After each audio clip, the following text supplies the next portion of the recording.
to their point of things, have denied that there's any sort of agreement or has been any contact with Genie Wijnaldum. So it's a question as to like, what do you believe? Because like the Times is like not a wildly like inaccurate source. So we're not dealing with like the likes of, in the know Twitter account, right? I think it's just or the Liverpool Echo. Yeah. Well, I mean, we can get into Liverpool Echo in a few minutes here, but it's interesting to see, and like maybe this is just like Barcelona being a little bit gun shy after the whole Felipe Coutinho thing a couple of years back. I don't know, the police raids that happened last couple weeks ago. Well, it's funny because I saw the same thing, and I mean, I've personally been in in the mental kind of headspace that he's gone. So I've been starting to look more at the who's going to replace him, and all sorts of names are getting thrown around. Yves Bissouma playing for Brighton right now. Renato Sanchez. I think we talked about him a little while ago. Renato Sanchez, like for a while back, we were talking about him. But no, I just read an article now. He's coming up. Tielemans from Leicester. That'll be. Yeah, apparently he's going to re-sign with Leicester, though. Yeah, I don't think Leicester is going to let him go. I think he's playing really well. Yeah, and apparently like he really likes Leicester as a city, so like good for him. Like, be the type of player that like if there are two players that I would like from Leicester above all others, and it's him and it's James Maddison. Like former president James Maddison. Yeah. You don't want Jamie Vardy. You don't want to bring that bar fight energy into. I mean, like, contrary to how he's playing, he is getting older. So that. Oh yeah, no, I totally agree with you. Plus, no, I don't think he's ever going to leave Leicester. If he didn't leave Leicester at the end of their title-winning season, I don't think he's ever going to leave. Well, it's wild. He could have been at Arsenal. Yeah, like he could have been at Arsenal. The one name that I've been seeing, and I think I've been constantly seeing, is Declan Rice. Really? Yes. I mean, as we talked about earlier in a previous episode, Frank Lampard was obsessed with him. Part of the reason he got fired is because Declan Rice wasn't fired. So how funny would it be if Liverpool just swooped in and just got him? It's kind of like that, that girl that you had a mad crush on, and then that one cooler guy just kind of walks up, asks her to the dance, and just kind of like smirks at you and walks away. Yeah, but I think like for that to really work, it would have to be Thomas Tuchel signing Declan Rice. That's actually that would, you know what? I take it back. I hope that happens. I think that would be incredible. But in terms of like midfielders or whatever, like I would be just as happy to see us like pick up somebody. Like we were talking about him as a potential replacement or rotation option for Bobby, but like. He is more of an attacking midfielder, and that is the likes of Jonathan David. Like that profile of a player, I think would be interesting in our midfield and to give a different dimension to our midfield that we haven't really had since Coutinho. Like that attacking midfield presence. Like we have bits and bobs of it in the likes of Shaqiri, and you kind of get that out of Oxlade-Chamberlain as well. And Thiago, in theory, can play up there as well. Just haven't gotten the best out of Thiago yet, and I think we will next season. I think, honestly, in all likelihood, Thiago's the replacement for Genie. Like that's well, I think we already see it now that we got Thiago and Fabinho in midfield together. Yeah, you throw in Henderson, and I think we got our starting midfield for next year. Yeah, you've got the number 6 in Fabinho. You've got Henderson doing the box-to-box thing, and then you've got Thiago trying to break the lines with those interesting creative passes. Because his passing, since he's played with Fabinho, has just been incredible. Oh, yeah. So, I mean, I think I'd like to see a young, someone like Jonathan David come in, but I don't think we need an immediate stellar replacement. I mean, listen, I'm not going to be upset if we sign another world-class midfielder, but I think like it's just as good for us to bring in somebody for the future. Right. Now, speaking of bringing in people for the future, so huge news, as far as I'm concerned, is in the ownership of Liverpool. In that one, LeBron James is now an official partner of Fenway Sports Group, ergo much more of an owner now of Liverpool and the Boston Red Sox, but more importantly of Liverpool than he was before. So I got to ask you, John, we know it's documented he has a personal friendship with Kylian Mbappe. We know he's, a for life Nike athlete, as is Kylian Mbappe. I don't think he's, for life, but he's sponsored by Nike. There's a lot of things, coming together here. Do you think Do you think Mbappe's on his way in now that King James is a little more involved? I mean, do you want my real answer or do you want my like balls to the wall funny answer? Because I'm like, they're pretty much one and the same. We're obviously getting Mbappe. Yeah, I agree. I already bought my jersey. I mean, obviously, like Mbappe 13, Mbappe 69. No, honestly, I think that actually, like, you know, everybody's been making that sort of like, oh, like it's a big another big face for the club and all that sort of stuff, and like. Yeah, okay, some of that's true. That LeBron James brings a certain sort of star power to the ownership of Liverpool, and yeah, that's certainly true. The bigger thing is that like the sports group that like he kind of owns that bought into FSG. I can't remember the name off the top of my head, like Redbird or something like that. They own a bit of a Ligue 2 side.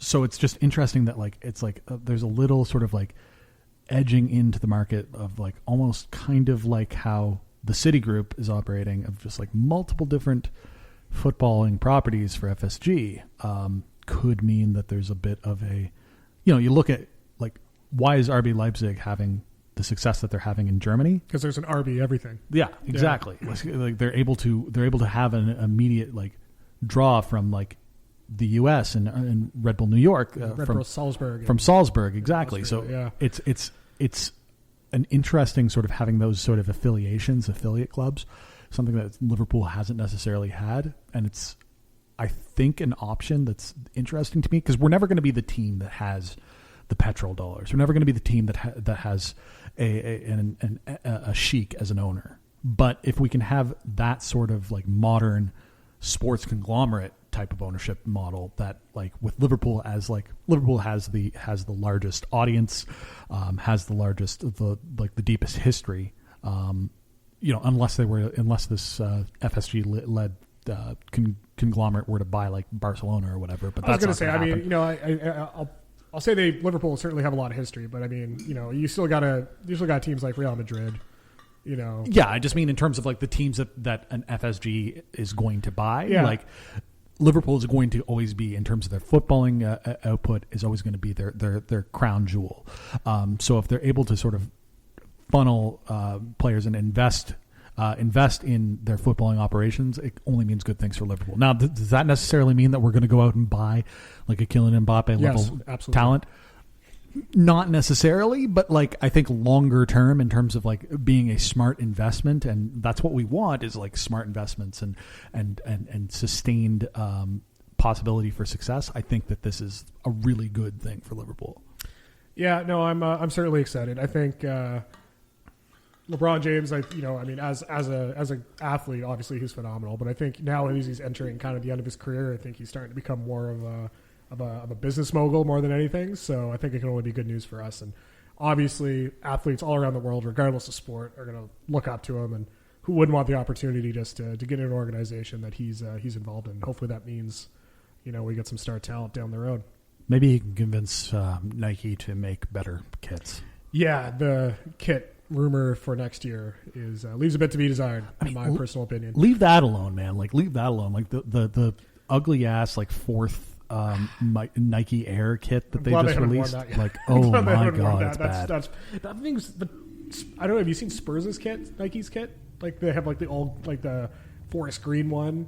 They got the yellow one. They've got some really good kits. I mean, like honestly, is it like just because we're the new guys? Like 2 or 3 seasons ago, like when you couldn't buy a New Balance kit, I liked the New Balance kits. I liked the look of them, but you couldn't get them anywhere. And I'm like looking over at Chelsea with their shiny, just very simple but very like clean, just simple Nike kits. I'm just like, it's simple, but I like it. Yeah, well, that's why for the kit for next year, where they have the pink collar with the pink streaks. Yeah, hopefully that's like just a matter of like the resolution of the picture that was cut. Because like I mean, you look at the kit that the leak of this year's kit, the green around the collar looked a lot more blue than it ended up coming out. That is true. I actually saw a rendering of the kit that we have this year, and it was gold instead of green. Yeah, which I honestly would have preferred that. Like, let's stop with like screwing around with the weird colors. Let's just have a red kit with black, white, or gold trim, and Leave it at that. All right, LeBron, let's make it happen. That's all I got to say. Okay, John. Not a very long episode today, just the two of us here. We can make it if we try. But I feel like we should do something just to to wrap it up. Obviously, playing a trivia game would be kind of weird. So we will have the thrilling conclusion of the title match between you and I next week. I imagine. Yeah, that's right. Yeah. Okay, let's do something completely just bizarre because I'm gonna think of something off the top of my head, and we're gonna do it. We're gonna make a 5-a-side team. All right. Of 90s pop stars. Let's do it. Okay. Now, full disclosure. I think as I've mentioned, I wasn't alive a lot during the 90s. However, I have a huge appreciation for the music. All right. So ground rules. Doesn't have to be because you could just make your team all of NSYNC. You could. Which what a powerhouse that would be. Justin Timberlake up front, Lance Bass holding midfield. It'd be great. Joey Fatone in the net because let's be real, he doesn't have to do as much running. But we're gonna the only rule I'm gonna make is that on your 5-a-side, they have to be from different groups if they are from different groups. All right. Okay. So I'm going to start. My goalkeeper, Michael Bolton. Interesting. Dependable. I think. See, he would either be in keeper for me or he would be center back because he reminds me a lot of Charles Poyle with his long curly hair. Fair. But no, I'm going to put him in keeper. Also, team captain Michael Bolton. All right. I will also start with my team captain. I'm going to start with actually at the other end of the pitch because, I think that 850 IS if you need a lift. Who's the kid in the drop? Who else? Will Smith. Oh, it's good. Just an absolute powerhouse in terms of his singles. He was an actor as well. Royalty, in fact. Just absolutely phenomenal in everything that he does. If you ignore the fact that he made Wild Wild West. That was a pretty bad movie. Instead of being, he could have been Neo in The Matrix. Did you know that? I didn't know that. Yeah. I mean, glad we got our Canadian boy Keanu Reeves in there, but yeah, I think his career would have been a little bit better if he did that. Okay, so I guess I'm up now. I need my star striker. I need someone who's just going to absolutely knock it out of the park. Not literally, because that's not so good in this sport, but someone who's always going to get those hits. I'm going to go a little bit. I'm going to cross gender barriers here. Okay, for everyone just joining us, if you just heard that loud knock on the window, it was quite rude. Some bald guy was trying to get in the room, but we got JP here, so it's not Hey guys, hope you can hear me from back there. It's not a complete Ben and John show, unfortunately. But okay, hey Olympiacos, Panathinaikos. You can't hear everything I'm saying right now. So just so JP knows, we're in the midst of doing our 5-a-side of 90s pop stars. So far, I have my goalkeeper / captain is Michael Bolton. And my starting striker / captain is one Will Smith. Now, I was about to say my star striker is I need to go with someone who nonstop hit after hit. So I'm going to break some gender barriers here, and I'm going to make my striker Mariah Carey. Oh, interesting. Every year in the 90s, she had a number 1 hit. That's so something. those are some numbers that you can't, you gotta respect. So she's my star striker. It's legitimate. I will also go ahead for my next pick. I'm going to go in midfield for a few different reasons here. I'm also going to break some gender barriers. I'm going to bring in a songstress, if you will. You talk about having the ability to play in midfield, to play a wide range of sort of positions, wide range of different sort of musical styles. You have the ability to play as sort of a nice by the book sort of songstress. You also have the ability to get down and get a little bit dirty. That's right, Christina Aguilera. See, I gotta say, "Dirty" came out in the mid 2000s. Yes, but still, she is a 90s pop star. So she hasn't gotten full dirty yet by that point. Though. Yeah, she's also a genie in the bottle, and we've talked about she's not going to be full Sergio Ramos by this point. Yeah. So that's why I'm putting her in midfield. Okay, I gotta go to one of my defenders now. Someone to hold the line here. I'm going to go with Nick Lachey. I mean, bad call. I'm sorry. Just a bad call. Nick Lachey.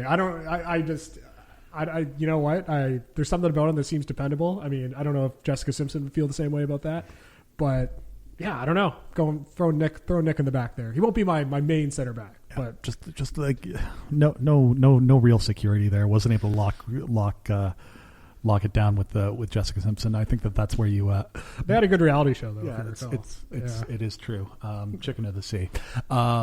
I'm going to go back to my goalkeeper, and I'm going to go with Kevin from the Backstreet